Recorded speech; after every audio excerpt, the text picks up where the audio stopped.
generation. Siapa yang merasa bagian dari ini? Di banyak keluarga di daerah perkotaan, fungsi ayah sering banget terdistorsi dengan statusnya sebagai pencari nafkah. Di kota besar, anggap aja kayak yang terjadi di Jakarta. Seseorang bisa aja berangkat kerja mulai dari jam 5 pagi dan baru pulang sampai di rumah jam 9 malam.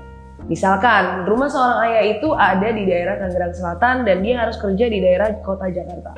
Mungkin kondisi berangkat jam 5 pagi itu emang bener dan jadi keharusan. Nah, apa nih akibatnya kalau seorang ayah memang harus berada di dalam kondisi seperti itu? Mungkin banget dia jadi nggak terlalu dekat sama keluarganya.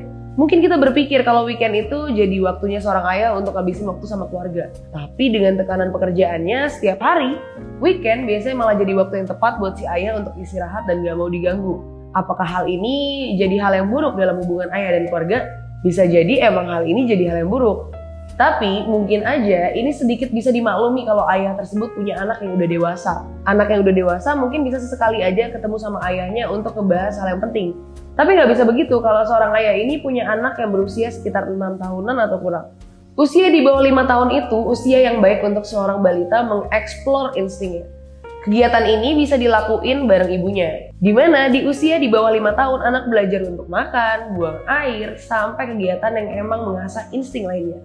Freud menyebut masa-masa ini sebagai masa kritis dan penting. Intelektual pun muncul di usia anak di bawah 5 tahun. Ketika anak terurus dengan benar, ada kemungkinan ketika dewasa nanti anak akan menjadi cerdas karena melewati masa kritisnya dengan benar. Tapi setelah 5 tahun, anak belajar untuk masuk ke dunia sosial di mana dia akan nyoba untuk eksplor dunianya lebih jauh. Punya teman, sahabat, sampai pengajar atau guru karena waktunya dia di sekolah. Paling baik diperkenalkan dan diawasi oleh ayahnya. Ayah dalam dunia psikologi adalah orang yang paling baik untuk membantu anak mengeksplorasi dunianya setelah masa insting dengan ibunya berakhir. Karena itu, orang yang gak punya hubungan emosional dengan ayahnya karena ayahnya sibuk biasanya cenderung punya kemampuan sosial yang lebih lemah dibandingkan ketika dia punya masa indah bersama ayahnya dalam mengeksplor dunia sosialnya.